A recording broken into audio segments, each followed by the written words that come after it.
Hey, I'm AJ Cassata, and I've helped over 400 B2B companies with their growth. I've been doing digital marketing for 12 years, and I'm going to share the top client acquisition strategies, the top B2B marketing channels, where you can get the best ROI, what you should focus on. And I'm going to be ranking them from A to D and really sharing the pros and cons from my experience working with so many different companies across all these different industries, right? I've worked with, founders and marketing and sales leaders across tech, professional services, commercial services, blue collar niches like manufacturing, and also a lot of agencies, a lot of SaaS, a lot of tech and AI companies and startups, especially lately.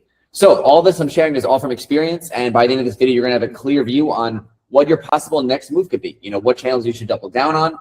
Let's say that you're just getting started with your lead generation. Maybe you get all of your leads and your deals from referrals or networking, and maybe you go to some events here and there, and you're trying to build your first lead generation plan. You're trying to build your go-to-market motion. You're not sure what to focus on. Then this video is going to be for you. And also, if you already scaled up, if you already are doing some ads, some content, some outbound, maybe you already are doing a lot of marketing activity, but you just want to keep adding more channels and get to the next level, then this video will also help you figure out your next move. So anyways, without further ado, I'm going to rank all these channels here, all these platforms really, and I'm going to share just some examples, some case studies, some of my own experience. This is from helping my clients with their lead gen because we're a B2B marketing agency, and also same strategies that I've tried and deployed for my own business as well. So I'll be giving both my own experience and our clients' experience. So anyways, let's get into it. So we got a couple channels here, right?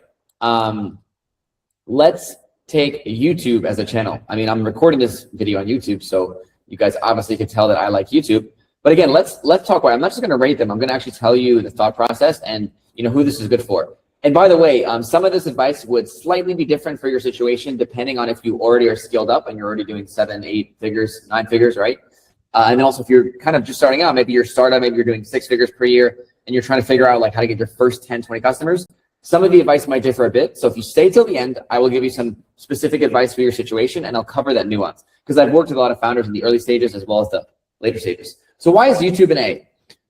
A couple of reasons, right? So here's an interesting thing about YouTube. And I actually first, I learned this from Sam Ovens. So Sam Ovens was talking about this a couple of years ago when he first got onto, so yeah, if you guys don't know Sam Ovens, he's the founder of consulting.com and School, one of the biggest online education platforms. He's partnered up with Alex Ramosi on that, and it's super big. You probably heard of School if you've been on YouTube before. But I was hanging out with Sam Ovens and saw him at a conference, Driven Mastermind in LA 4 years ago with Perry Belcher as well. And Sam had a huge YouTube channel, and he also ran a lot of ads for his previous consulting company. And then he's restarted it for his School channel. And what he said about YouTube really stuck with me, right? So he's had a lot of success with it. And he was saying that on YouTube, there's a very low ratio of creators to consumers, right? So if you think about Instagram, right? You and all your friends, even your friends who don't do business or don't do marketing, they probably use Instagram, they probably use Facebook, and they probably post on it, right? But very few people actually make a YouTube channel. Why? Because it's difficult, right? You have video, right? You have to edit videos, right? You have to really think about it differently in terms of media, not just making a quick post, right? So YouTube just takes more work. I mean, right now today, this is a screen share video, but there's still a lot of time for me to kind of prepare what I'm going to be showing you guys, right? Compared to if I was just making a post on Instagram or Facebook. So why is that important, right? If you have a channel where there's a lot of creators, very few consumers, then you have less competition. There's a higher barrier to entry, right? Which means less of your competitors are marketing, which means it's going to be easier for your ideal prospects to come to you, see you as the expert, right? Very, very important. So we also do in-person video production. I run an in-person podcast, actually. I'm actually starting a second podcast as well. And the video production takes time. It takes planning. It takes prep. It takes organizing the video, the videographer, the editor, guiding them on the edit, how to get it how I want it, right?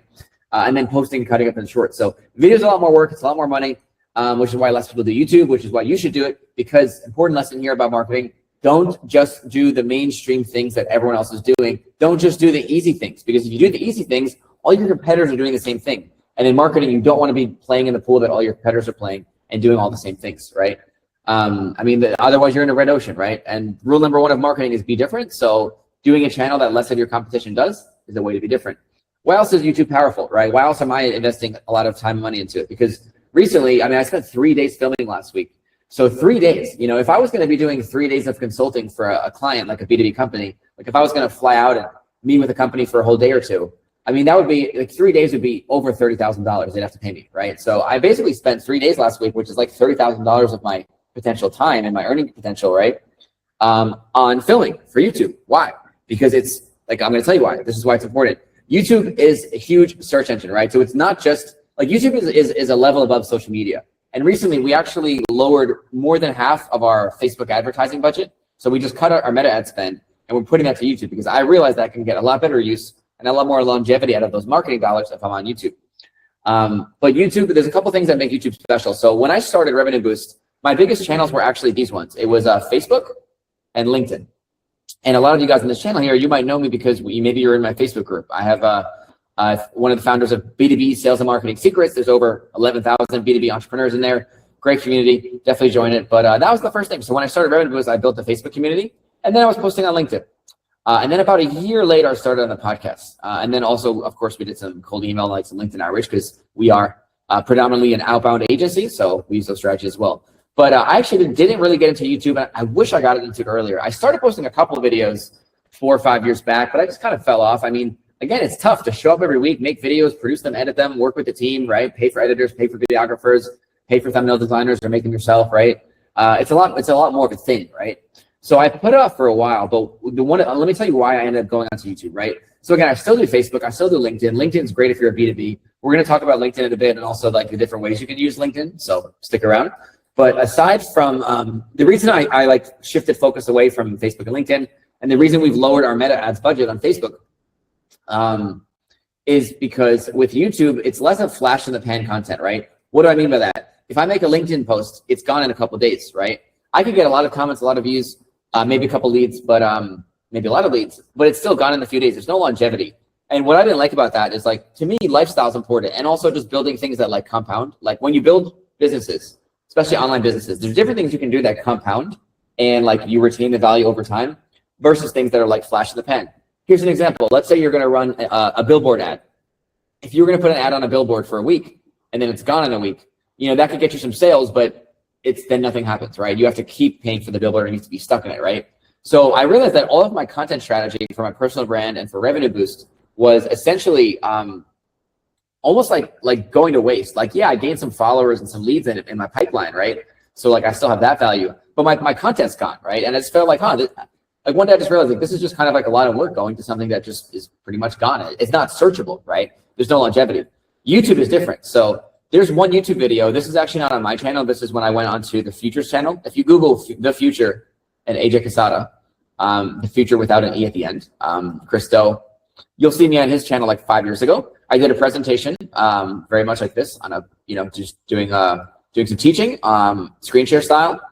And I did a presentation for his audience. So his audience is creatives. They're like freelancers and, design agencies and video agencies and brand people.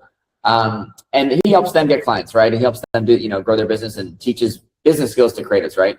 So I did a video on his channel 4 or 5 years ago and it did really well. I got around 40,000 views. Now, this was just when I launched Revenue Boost, just when I started my Facebook community, just when we started helping clients with cold email at first, right? And 40,000 views was game-changing, right? Because I actually got 1,000 Facebook group members, right? So it helped me launch a community, which was really good, powerful thing.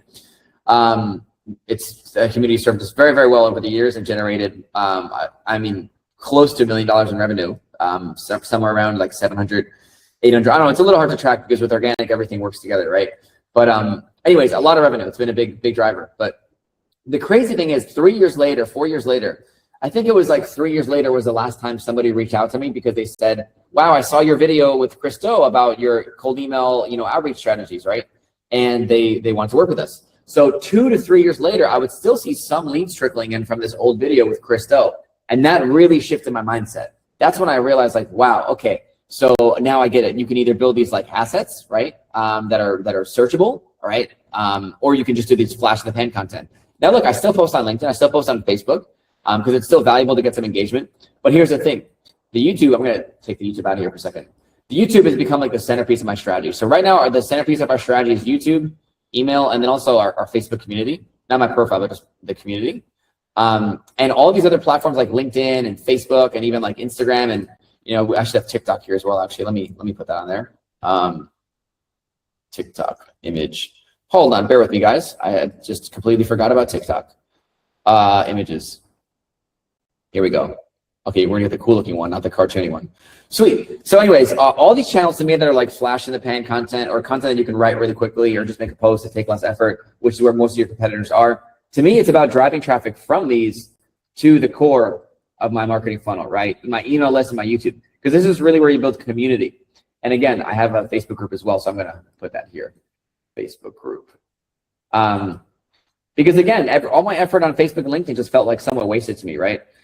So yeah, they all work together, but I want to get people my YouTube, and also a YouTube subscriber is more valuable than anything else, right? Because if I have 1,000 followers on Facebook versus 1,000 subscribers on YouTube, very, very different, because that's 1,000 people that are going to sit and watch long videos versus thousands of people, versus 1,000 people that just might, scroll past a couple of quick written Facebook posts and, just read it here and there, right? So anyways, YouTube is the top. Let's talk about the other ones. So where does direct mail fit in the picture? So what these icons are, I have email here, cold email, and I have direct mail. So I'm going to put direct mail at a C, and I'm going to say direct mail is very powerful, right? But we're rating this in a few different factors, right? So how I'm actually ranking these and how I'm tiering these is based on a few different factors. Because if I'm going to tell you that, hey, here are the best marketing channels or the best client acquisition strategies, like best is a subjective term, right? How am I rating this? So to me, here's how I think about marketing strategy and where to allocate budget and for myself and my clients and all of that, right? I think about the scalability of the channel, the quality of the leads, how easy it is to reach the ICP, the cost and the ROI, right? Like the financials behind it, and also the simplicity. I think direct mail is great. I was debating making it a B. It's very powerful, but I put it as a C. Why? Because it's, it's still gonna have a little bit more, it's not gonna have a crazy high cost, but you still have to pay for the letters. And also it's not that easy to reach your ICP, especially in B2B. Like you're gonna have, you can use Clay and tools to find addresses, but it's gonna take an extra step. So it's a little bit less simple. The quality leads is gonna be great though, because if someone opens up a letter from you, like you're gonna really stand out in their mind, because people don't get letters or mail or packages very often nowadays.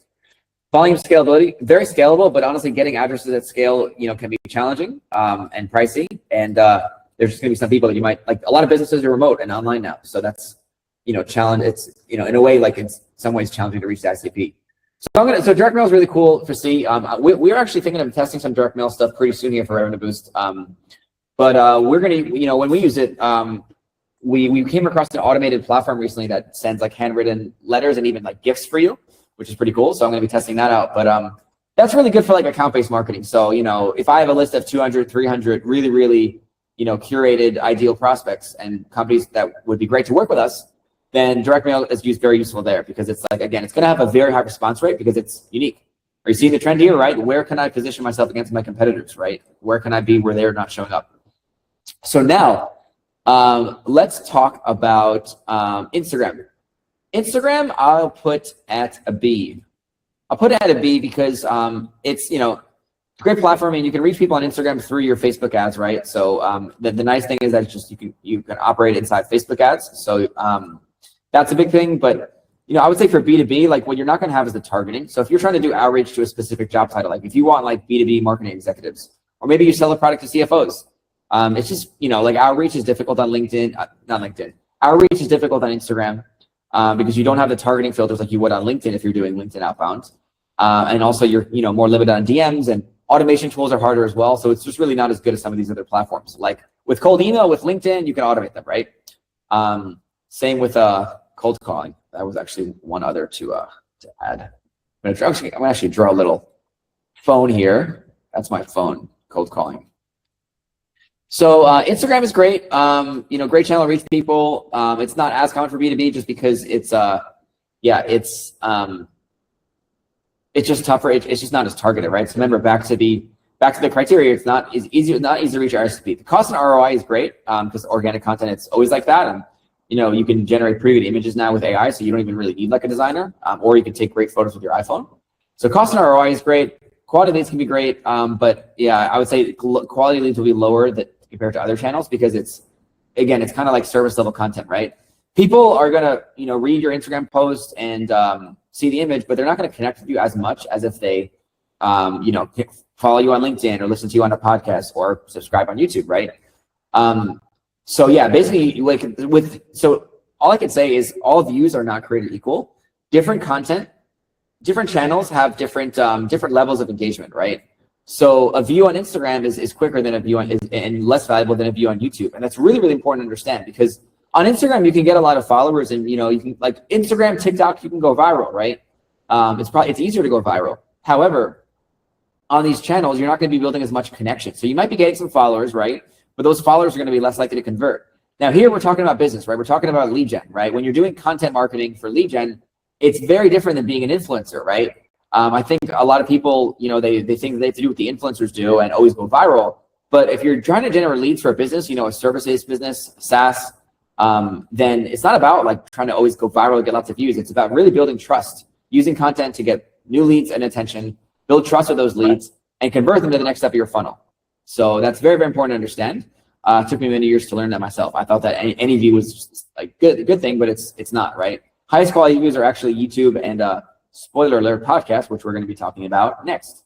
So podcast, ding, ding, ding, is an A plus, best channel. My podcast has gotten me so many great quality leads, great quality clients. Why is the podcast good? It's simple, right? If you're an entrepreneur, you probably enjoy talking to people, right? You probably have some level of extroversion. Even if you're more introverted, you can probably still talk about your thing for a while, right? Like maybe you're a tech guy or girl. You can probably talk about your product for a while because you just know so much about it, right? As entrepreneurs, we're experts in the thing. We're experts in our industry. So what does that mean? It's just simple, right? Like it's easy to do a podcast because all you gotta do is just get a mic and just record, right? Like just talk about the things you know, or better yet, invite on experts and let them talk about what you know, and you just listen and be a good interviewer, right? So podcasts are simple. That's why I'm putting them as an A. Cost and ROI is great. We're investing more in our podcast now. So I will say now we're spending like, more than 4 figures a month on our podcast, close to 2,000 pretty soon on some of the video side, like the video production. And that's me being in Asia. That's me being in Vietnam. So spending like 1,000, 2,000 on video production here, that would cost me like 4,000, 5,000 in America a month, probably even more. So I'm luckily in Asia right now. I'm in Vietnam and getting to take advantage of some of the lower costs. But generally, video production costs more. But if you're just doing an audio podcast, you got to spend $150 on a good mic, maybe $100, right? And then you just need a podcast editor. And I used to get when my podcast was audio only, I used to get podcast views for I used to get podcast edits for like $30, $40 an episode. So when I was doing one a week, I would be spending $120 to $160 a week. A month. So $120, $160 a month for the podcast editing. Really, really simple, right? Because I just paid an audio engineer to clean up the audio and add the intro and outro. Got a mic and that's it. So cost and ROI is great. Easy to reach your ICP because podcasts are very big now. And also this is why I'm super, super excited for podcasts and YouTube right now, because you can do both. You can kill 2 birds with 1 stone. And this is exactly what I'm doing. And it's exactly why we've made the decision to cut a lot of our Facebook ads budget and put it into the podcast, because we got a YouTube video, right? Video podcasts are huge right now. You see a lot of people doing video podcasts, me included. And then when you take your YouTube and you make that a podcast, right? You get the audio. So you're getting like really high quality, long form content on 2 channels. And all you got to do is just get a mic, get a camera, and have something to say, and have something unique to deliver, right? Some unique value to deliver. That's pretty much it. So podcast is great. I'm definitely putting that as an A. The other thing too is that if maybe you're aware of the content waterfall strategy. If you're not, you can comment below and let me know if you're interested. I'll make another video about that. But basically, so a lot of people who put out like think about Alex Ramosi. He puts out 100 or a couple hundred posts per day on all these platforms. I also used to work with Founder Magazine, really great online education company. They were doing multiple 8 figures a year, and they brought me out to Australia. They flew me out because they wanted me to teach LinkedIn marketing and B2B stuff to their audience. Now, when I was there, I went to Melbourne like 3-4 years back. Actually, wow, what is it, 2026? It was like 4 or 5 years ago. So I went to Melbourne to visit their office and hang out with them, and it was great. They're a really great company, very, very, very, very great marketers, and really cool what they're doing. But I met their team, I met their marketing team, and their social media manager turns out puts out like 100, 150 pieces a day. And I was like, how does one guy do that, right? How does one guy manage and just QC all of that and schedule all that and check the analytics and all that? First of all, he's a very smart, talented guy. But overall, they weren't creating 100 unique pieces a day. They were creating a couple of pieces of content that would get repurposed into other things. So for example, this YouTube video you're watching here, I could turn this into 5 YouTube shorts. I could turn those shorts into reels on Instagram and TikTok. And then I could use AI to take the transcripts of those short videos, and I can use my Claude content bot that I've created to write posts for Facebook and LinkedIn and even email. You see how powerful that is? So now from only one video that I've made here, which has taken me just 30 minutes on a Friday night and then some prep work, I'm now able to get a podcast, Instagram, TikTok, LinkedIn, email, Facebook, right? So it's one idea, but you use that idea in many, many places. And also this requires having a good system and having a good team. So if I was doing all the cutting up and repurposing myself, it'd be a lot of work, but you can just get a content producer or an editor. Or, I've been teaching my EA to do a lot of this too. So, and again, AI and automation helps with a lot of it, but not all of it, especially if you're doing video. Okay, cool. So where are we? Where are we on the lead scale? And remember, if you love leads, keep watching this video because I'm going to keep sharing more tips on marketing strategy, and I have a really cool surprise for you guys at the end. I don't know about you, but I love leads, and that's why we're here talking about this today, right? So I think just content waterfall and repurposing is very, very underrated, right? This is one of the reasons Gary Vee got absolutely huge. Gary Vee was the first one to really, really go into content repurposing and openly talk about it. And that's why he hired a full media team, right? Full of a lot of people, right? His media team is probably like, 8 to 10 people now, if not more. And he had a vlogger following him around, recording his meetings, recording his workshops, his keynotes. And then his team would be able to take those things that Gary's already doing. He's documenting his work, and then they're going to make it interesting, and then they're going to make versions for Instagram, for Facebook, for TikTok. So that is the cheat code in content, and it took me also a while to realize that and to also get good at it, because the content repurposing takes good, it takes good systems and good team members as well. So just keep that in mind. Other channels. So email. Let's make 2 versions of email. So there's cold email, which I'm going to put as an A. And then there's warm email, which is like having a newsletter, which I'm going to put as a B. These are both great, but the warm email is kind of, so when I say a warm email, I mean like you have a newsletter, maybe you have a Substack. Basically, you're emailing your leads and your customers and people that have downloaded stuff or joined your webinars, right? I'm putting that as a B. Email is such a powerful channel, but it's not really like an acquisition channel. So today we're talking about acquisition and driving your business. So it's not like really a place to, it's not top of the funnel. It's not a place to like get people in. So people will share. You'll get some people in just from it just being good. But generally, I want to put cold email ranked above that as an A, because cold email is like honestly superpowers. Cold email is like pretty much the most, I would say one of the most or the most useful marketing channel that I know. And I think every B2B founder should learn how to do cold email, cold outbound properly. If you tried it, you haven't gotten results, or if you hired someone that didn't get results, it's because they didn't do it well. Because it works, I guarantee it works, because we have done it for hundreds of clients, and I have a whole team of people that help me do it. And I see the results and I see the data. So why is cold email an A? Well, let's go to our scale. The reason you get a lot of cold emails, and the reason you see a lot of B2B founders like doing cold email, like think about any SaaS company, right? Like if you go look up Salesforce or HubSpot or any of these big software companies on LinkedIn, right? Slack, Anthropic, they have these big teams of SDRs and salespeople and people doing outbound calls and emails, right? So why do all these big tech companies, all these giants have outbound teams? Well, do you ever think it's maybe just because it works really well? So look, think about this. It's the best cost and ROI you'll find. It's like some of the best, because all you need to do is just get some software, like some inboxes, some domains, some automation tools like instantly.ai, right? And there's a bunch of tools. We use Clay as well. By the way, in the description down below, I've linked my favorite tools for cold email and my favorite AI tools that help me make the process easier. Instantly is definitely my favorite one, so there's a link below to try it. I'm pretty sure there's still a free trial, so you can check that in the description. Hey, real quick, how would you like a free 7-hour mini course on exactly how to start and scale outbound campaigns that book you appointments and get you clients? If that sounds good, then click the link in the description and download it real quick. This is free, my gift to you as a subscriber. And definitely download this unless you hate leads and you don't want to grow your business. If that's the case, then don't do it. But otherwise, grab it and put it to work right away. I mean, this is literally so action-packed, so like straight to the point. You can pretty much just go through the whole course in a day, implement it tomorrow, and start getting booked appointments the next day. So it's very, very easy to follow. Grab the link in the description down below. Hope you enjoy it. And also, if you don't want to do this yourself and you would actually just like to hire a team to run outbound campaigns for you and book you sales appointments, then there's also a link in the description to book a call with my team and I, where you can actually just see what it would look like to have us just do all this for you. Anyways, thanks for watching, and let's get back to the video. If you want to try my favorite automated cold email tool. But anyways, I like cold email in general because the cost and ROI is good. If I spend $400 a month, I can get a pretty solid marketing system up and start seeing appointments on my calendar pretty quickly. Simplicity is great. Cold email should be like an A++ because it's so simple. So, I mentioned that YouTube is an A, but it's also a little bit more time consuming and costs a little bit more. Cold email is not the case because I could show you how to, you could hop on a call with me and within 2 hours, we could launch your full cold email system, right? Build a list, build the targeting, define the offer, work on the copywriting, the messaging, and I can go into Instantly and I can show you how to set it up and all the automations and all that. And by the way, I also offer that as a service. So if you want me to just build your campaign for you, you can reach out, message me or book a call. But that's why cold email is such a powerful channel. I first stumbled across it like 7 years ago. I remember when I first started a marketing agency, when I first got into the game, I was broke. I mean, I was 23.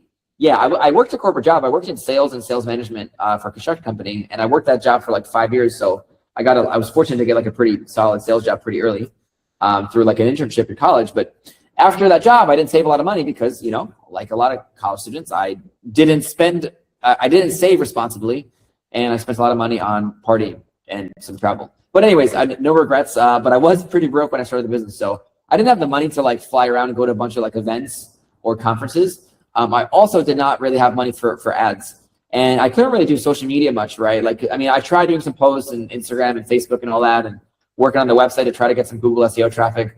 But the problem was it was just too slow, right? I needed something that worked quickly. So why outbound? Why cold email is an A? We're even going to make an A++ tier. Let's just go A+.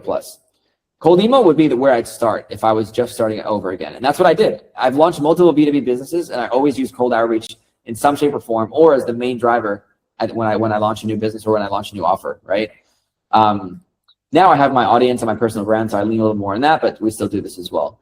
So the other thing is, yeah, it's an A++ because cost ROI is great, simplicity is great. There's only 3 things you need to master, right? You don't need to get in front of a camera. You just got to be able to write good emails and build lists, which the tools make it easier to do now. And then you also have to learn a little bit about tech because email deliverability is very challenging these days and takes a little bit of expertise there.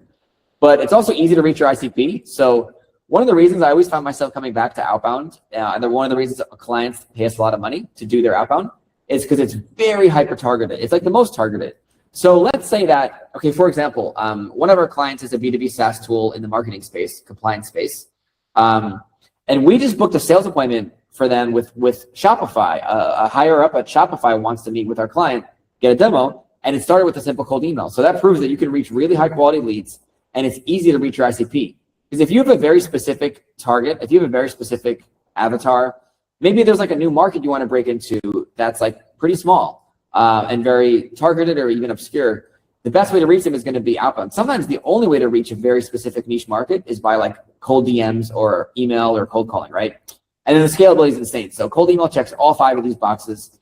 So if you're not doing cold email, I don't know why you aren't, but now you know that you should. And you can get my help with it. You can go to my channel. I have tons and tons of free videos, but you can also just reach out or book a call with the link below if you would just like to have my team and I just do it for you and save you all that hassle. But anyways, cold email is an A+.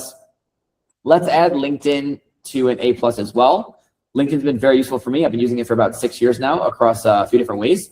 I do content on LinkedIn, so I use LinkedIn for personal brand. And then I do LinkedIn outreach, so we do a little bit of DM stuff. We use it for warm outreach mainly.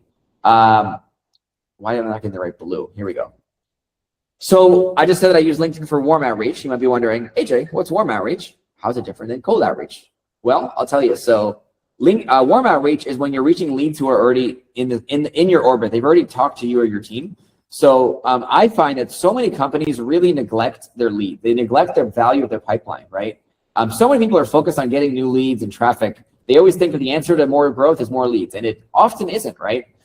Usually it's working more of the leads you already have. So on LinkedIn, I like to use it for some of that warm outreach. So for example, we have a process where after we get a lead, we automatically connect with that lead on my LinkedIn and we send them a message. And when someone books a call, we message them and we say, hey, so excited to meet with you for the call. And I can also even reach out and I can send them like a case study or a video or VSL or like some resource, right?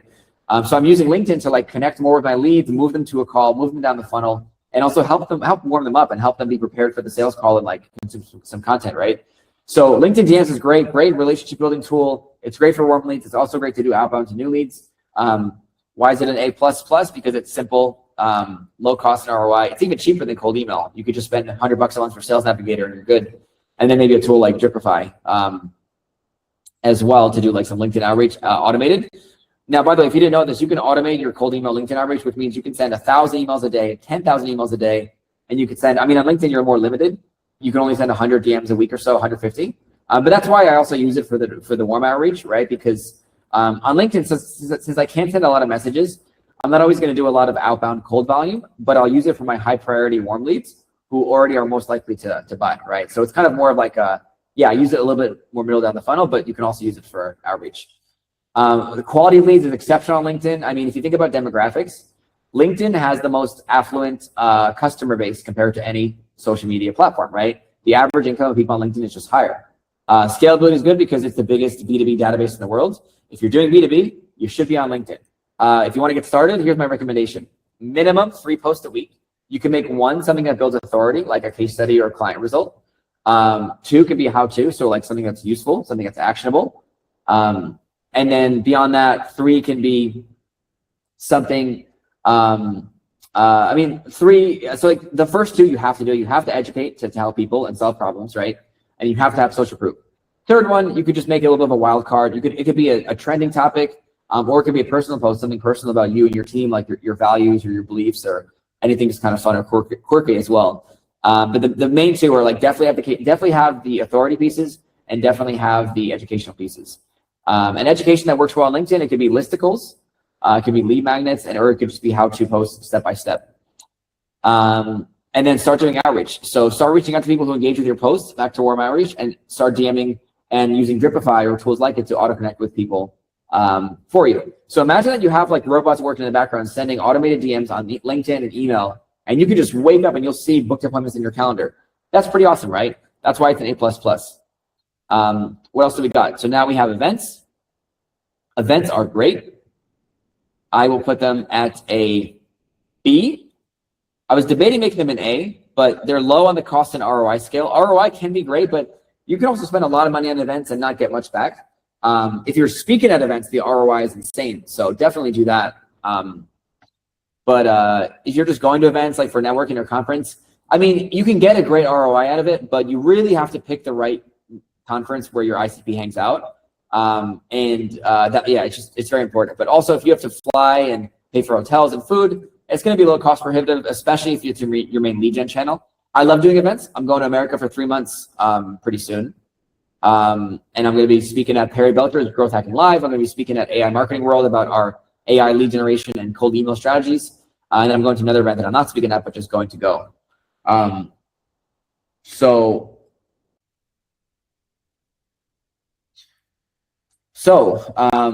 love going to events, but you know, the travel, honestly, the cost of events isn't just like the money you spend getting there and the tickets. I mean, I don't always have to pay for tickets because I do more speaking now, but sometimes I pay for tickets.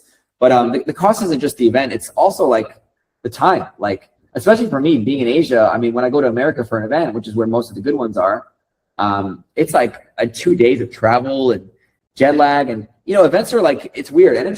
I find events are like energetic and draining because I get a lot of energy from, you know, being around my people, being around other highly motivated entrepreneurs and marketers. So I get a lot of energy, but also like you're socializing for like 10 hours a day. And then often after the events, you know, hey, if it's a good event, there'll be some drinking, there'll be some networking, there'll be some after party, right? So, and then usually what I'm doing, like, and what most people do is you might have to wake up a little early before the event, like in the morning, to clear out some emails or some client work, right? So, it's an exhausting week. So it's fun. I do the events a lot because they're fulfilling. Like, I don't know about you, but running an online business, like at Revenue Boost, our whole company is remote, right? We're not all here in Vietnam. We have people on many different continents that work with us, right? And, you know, it's a little lonely sometimes being an online entrepreneur. You're just working in, you know, yourself, right? Just working in your office, right? So like, yeah, sometimes it's just nice to go out and meet people and hang out, and, you know, you start to go to the same events and you see the same circles and the same people, and you build some great relationships. So events are great, very fulfilling, very fun, very great for personal development and growing your network. But it's a lot of like long-term benefits. It's not always like I'm going there to get a ROI. Because if you go to an event and you're just trying to make a bunch of sales, like you're going to be that annoying guy in the corner pitching people, right? Like you don't want to go there with like this need to get an ROI. But obviously ROI will happen. But it's more likely to happen if you just kind of make organic connections and just hang out and add value, right? But yeah, events are great, but the time and cost is high, so that's why they're B. They're simple because you just gotta like go there and talk to people and, you know, just like not be weird pretty much. But you know, some people also don't like events because they're like very introverted. So that's also why it's a B. It's very easy to reach your ICP, especially if you're going after bigger companies. Like the bigger the company, the more likely they like you're going to be able to get them through events, right? So if you're, especially if you're dealing with like huge mid-market or enterprise companies, you got to be doing events, sponsoring them, going to them, reaching out to them, speaking at them ideally. By the way, we have events coming up at Revenue Boost. We do some digital events too. We have a webinar and a course coming out soon. We actually are looking for sponsors and partners right now. So if you want to get in front of our audience of B2B founders and decision makers at 7 to 8 figure companies, you can reach out and you can be part of our events and get access to our audience. But anyways, events are definitely great. The quality of leads is good too. So this is huge, right? When you go to events, you're building in-person relationships. So that's awesome, right? Like you're going to get amazing quality leads. Like the close rate you're going to have from people that you meet at events is off the charts. Let me tell you a quick story. So I went to a couple events last year. I was kind of like a mastermind where I went to so many different events. And there was one I went to where I was hanging out with 2 friends, right? Or 3 friends actually. And both of the other 2 friends were business owners and, or sorry, all 3 of them were business owners and they were marketing agencies. And you know, what's funny? It was actually so funny. I wasn't even really trying to like sell them because I don't know, we were just hanging out. We were going out after and have a dinner or lunch, and at other events we even stayed together, rented a house together. And I never thought to like offer them my lead generation services because it's actually really funny. It's kind of like, I never offered them directly my services because I was like, I saw them as friends and I was like, oh, they know what I do. I guess they would ask if they want to help, or I don't know. It just never came up in conversation. But I was like, you know, thinking about like other people at the event that I could possibly work with. And one day we were just sitting down at this hookah bar in where was it? Like West Palm Beach or Boca Raton, Florida. And they both just like asked me a couple quick questions about how my offer works. And both of them were like, oh, well, I mean, sorry, it was 3 of them, but there was 2. One of them was a couple. So it's like 2 businesses, right? So both business owners were like, you know what, let's try it. And then one of my buddies, Colton, was like, we actually have a video testimonial from him on our YouTube channel now because we got great results and booked calls right away from him. Like in the first couple of weeks, we got a lot of booked calls for him, and he was really happy how quickly it worked. But Colton, like, so we're sitting down at the hookah bar. I tell him about how my process works just for like 2 minutes, like not even really trying to pitch. And he goes, that sounds cool. Send me an invoice. And I just went on my phone in a few minutes and sent him the invoice. And I got a notification like a minute later that he paid it, which is funny. So we're sitting at a hookah bar. He just paid it super quickly. But you know, the point is, at events, you're building these great relationships. You're building trust. Trust is key in sales, right? And when people can meet you, shake your hand, look you in the eye, have a beer with you, have a coffee with you, whatever, have some laughs, like you're going to build not just, I mean, great client relationships and great quality leads, but you're just going to build great relationships and people you can work with and partner with on other levels. So one other thing that's great about events is that you're not just getting clients and leads, you're getting, you know, partners, you can meet employees there and all this stuff too. All right, so I'm going to speed through this because I wanted to keep this not too long of a video, but TikTok, I'm going to put it as a, it's going to have to be a D. Again, you can get leads on TikTok, but I think this is applicable to less people. And also the quality of leads aren't going to be as good because, so if you're in B2B, you have complex sales cycle. You need a lot of trust to sell a high ticket service, right? If you have like a low end B2B app, or like a low price point, TikTok's going to be better because it's more mass market. But for the B2B I work with, like our client, like the clients that we help get leads are, you know, they're selling high ticket services, professional services, consulting services, tech, you know, yeah, like at the end of the day, there's a lot of trust that needs to be built in the sales process. So with TikTok, you're not building a lot of trust. People are watching a 5-second short. They're not really getting to know you or getting to know your methodology or your case studies or your track record, right? So, you know, worth doing. We're going to eventually be on TikTok. And by the way, guys, I practice what I preach. I eat my own dog food.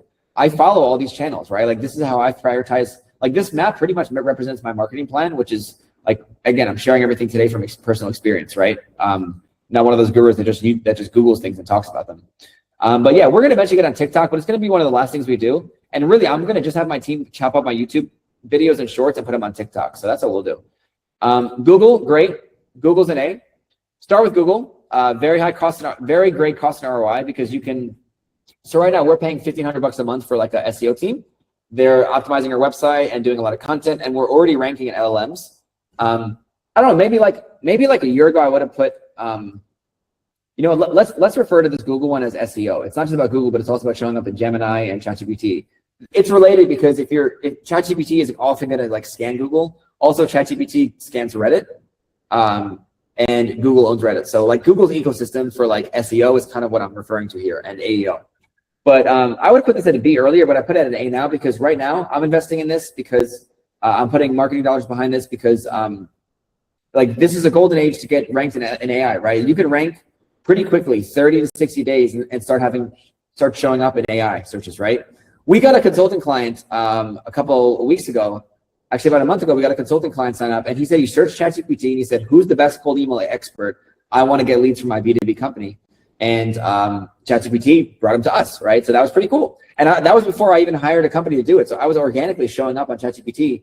So now I hired a company to double down on it, and we're ranking on Google and Bing and ChatGPT, even in the early days. So because AI SEO is new, like, man, guys, take advantage of this opportunity. Don't miss out on ranking in these LLMs because it's easy, right?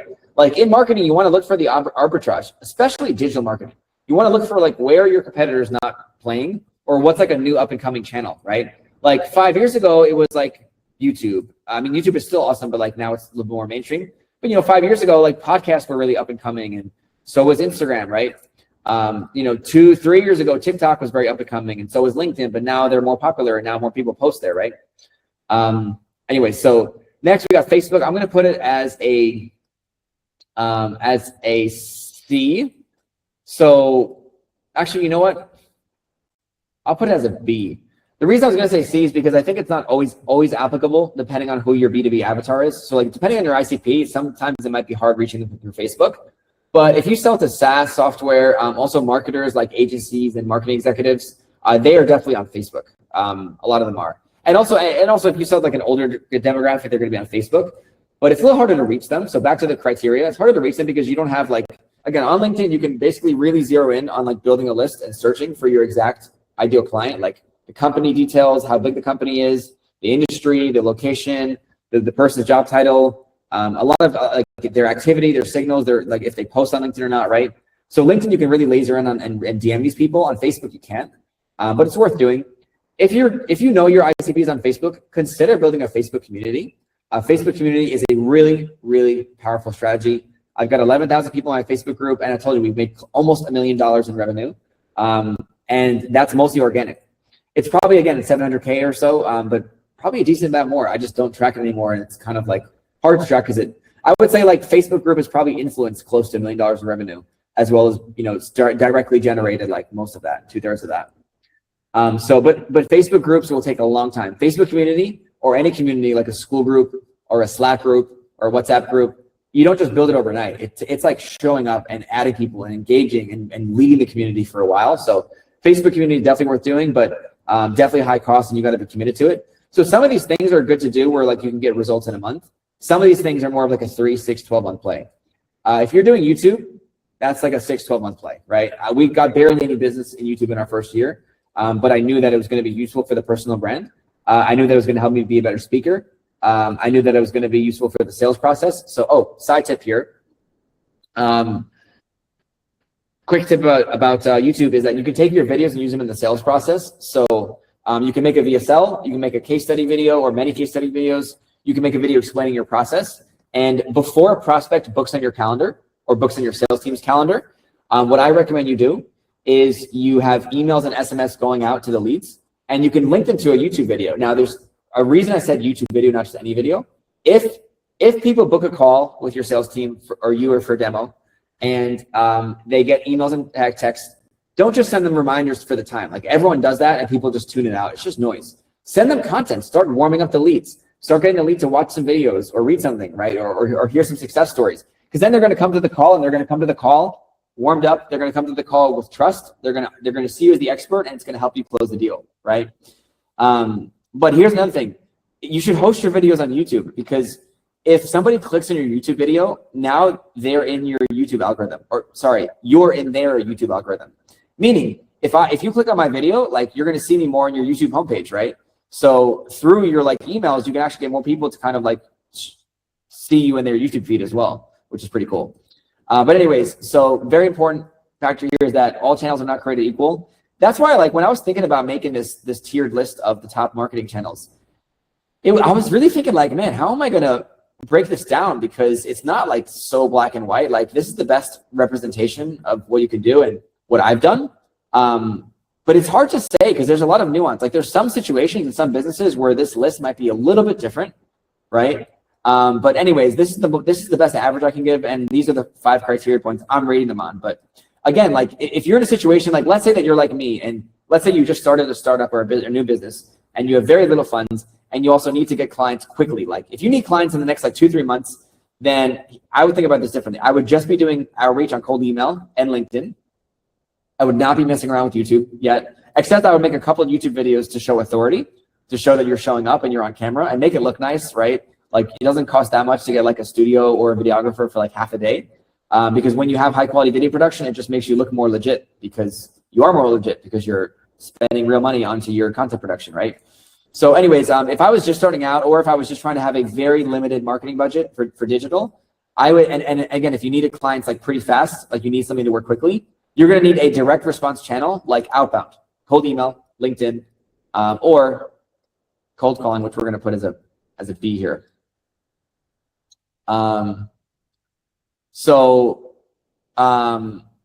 Because direct response means that you can get you're asking directly for the next step or for the sale, and you're just giving people your offer. So when you're doing YouTube or a podcast, you got to be doing that for like 6 to 12 months, and you got to really develop a listener base, and you're building trust over time. And yeah, you could get some leads in the first couple of months and maybe some clients, but it's going to really be like cultivating a community. So some marketing is more long-term, right? Like, really, it comes down to like direct response versus brand. YouTube, podcast, email list, events, like even Instagram, you could say it's more about building brand, right? And brand takes time, right? And it's not so measurable, right? So if you need clients quickly, you got to go straight for the jugular. You got to do cold outreach, cold email, LinkedIn, cold calling. If I needed to make money in the next 30 days, all I would do is do automated cold emails with instantly.ai. I would do LinkedIn outreach, and I would do some calls. And I would just post a couple of things on YouTube and LinkedIn, but just enough to show that I'm like alive and there and present, and for people to have something to watch before a sales call so that they come in pre-sold. That's like the lead microwaving process, right? Think about it like you're microwaving, you're heating it up, right? You want to preheat the leads so that they come in already trusting you. Otherwise, what's going to happen? If you hop on the calls with ice cold leads, they come in skeptical, and you got to convince them of your value, and it's just not a good situation. It's not a good dynamic. But when someone watches a lot of your content, or they read a lot of your content before a call, then they see you as the authority, and the power dynamic has really shifted, right? It's really good. And they'll also have like better questions because they'll understand what your business does, which is great. They're not going to you can just have much more efficient sales calls. So if you don't want to be spending so much time on sales calls, especially with tire kickers, I'm telling you, do YouTube, do a podcast, because it's going to really get you like quality leads and people that, really resonate with what you do. So last thing, like I said, is Facebook group. I mentioned here that the Facebook group, really good to do, but it's going to be, I almost want to say a C because of how much cost there is, but because the ROI is insanely high of a community, I'm going to put it as a B. Now, really quick, I want to talk about AI for a second. AI has changed the game a lot. So when I'm ranking the different B2B marketing and client acquisition strategies here, and all these different platforms, I'm really thinking about AI. So let me just talk about this for a minute to wrap up the video. So one of the reasons I'm extremely bullish on YouTube and podcasts, and also again Facebook group, is because community is the future. I believe, right? It's 2026 as I'm filming this. I believe community and connection is the way forward, right? There is so much AI slap content out there. You guys see it, right? It's not just me seeing all these M dashes and all these emojis and all these posts just repeating the same garbage, right? There's so much AI slap out there. I heard this. I heard that LinkedIn has, I think 52% of its content is AI generated, which is just crazy, right? So, and then Pinterest does a lot of AI generated content, Facebook too. Why does that mean YouTube podcasts and Facebook group is good? Because you can't fake that, right? You cannot fake long form content. You cannot fake long form expertise. And you cannot, AI is still on YouTube. I'm aware of that, but like people still know the difference between AI YouTube and like real quality video production, right?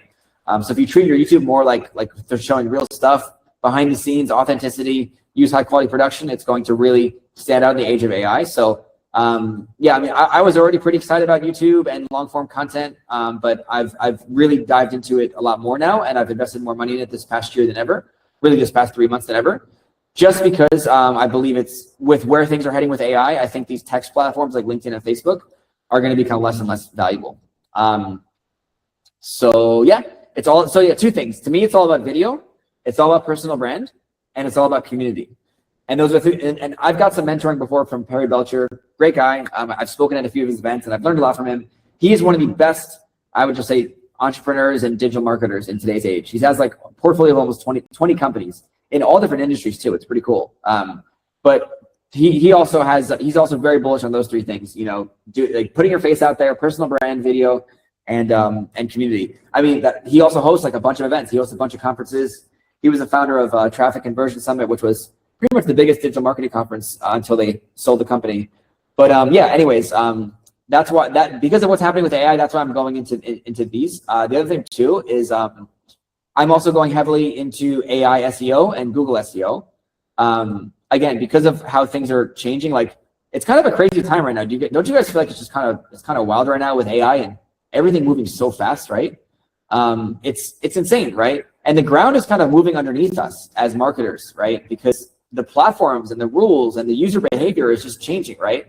So that's why it's important to learn what's happening and stay ahead of the game, right? So I appreciate you guys listening here. And if you have any more questions, just drop them in the comments. But it's great that you've stayed this far to actually listen and learn and stay ahead of the trends. So good on you, and make sure to subscribe for more, of course. But anyways, what I would say is with AI, because it's easier to rank in ChatGPT and Claude and get your business showing up in these AI search engines and Gemini and even Google's AI overview, I would definitely recommend you're putting some time or some money into it now, because it's definitely very valuable and it's just easier. It's going to be easier to rank on LLMs and show up in search engines from AI chatbots compared to trying to rank on Google alone, because people are already established at Google, right? So again, you want to zig when other people zag, and you want to go where others are not, right? So those are my tips. By the way, guys, you don't need to do every single one of these strategies. If you want to keep scaling your company, we keep adding more channels over time. But if you're wondering hey, I just want to pick one channel right now, one platform that I really want to focus on, one or two platforms that I really want to crush. Hopefully this video gave you some clarity, but a lot of it will depend also on your target market, your offer, and just also how much marketing budget you have. So if you want some help figuring out where to allocate your marketing budget or how to get more leads and how to grow your sales pipeline, then you can reach out to me. You can comment below any questions, but you can also go to the link in the description. In the description, there's a link to book a call with me, and I'm actually offering free campaign builds right now. So I'll actually create a game plan for you, right? I'll look at your offer, I'll look at your target market, I'll look at your competitors, and I'll think about your best marketing angle. I'll give you 3 to 5 outbound campaign playbooks I run, either on email, LinkedIn, or cold calling. Because remember, outbound is going to get you results the fastest compared to SEO or YouTube, right? I'll even write you email sequences, a couple of samples, and I'll give you advice on how to implement it or even how to have your team implement this. So I'm going to be actually giving you all this value for free. You do have to apply. There's just 5 questions to answer, but I have to make sure that my strategies work for you. I mean, if you're a B2B company selling professional services or technology or tech services, then likely I can help you. But anyways, you just got to answer a couple of questions to get the free campaign. I just want to make sure that my system works for you. And if so, I'll invite you to a call and I'll build this for you for free. So if you want some help building out your B2B marketing strategy to grow your company, and you want to figure out where to allocate your budget and how to actually approach these channels and maybe which one to pick first, just reach out, email me, or you can do the link down below to book a call and get a free campaign build. So anyways, hope you've enjoyed this video. If you did, please let me know any feedback in the comments below so I can learn what content to make more of. And definitely subscribe to my channel if you want to get more deep dive videos on B2B marketing, sales, and how to use AI for all the above. All right, thanks a lot. I'll see you soon. I'm AJ Cassata, co-founder of Revenue Boost, and thanks for watching. Hey, I'm AJ Cassata, co-founder of Revenue Boost. Really hope you enjoyed today's video. If you do, make sure to leave me a comment and definitely subscribe right now so that you're notified of all the cool stuff we're doing, all the cool tactics, tips, and strategies that we share here on the channel. We help B2B companies scale to 7 to 8 figures. We've helped over 400 clients, and we can help you too. And we share some amazing stuff on the channel here. So really hope you enjoyed. And if you do, let me know in the comments, and be sure to subscribe. All right, back to the video.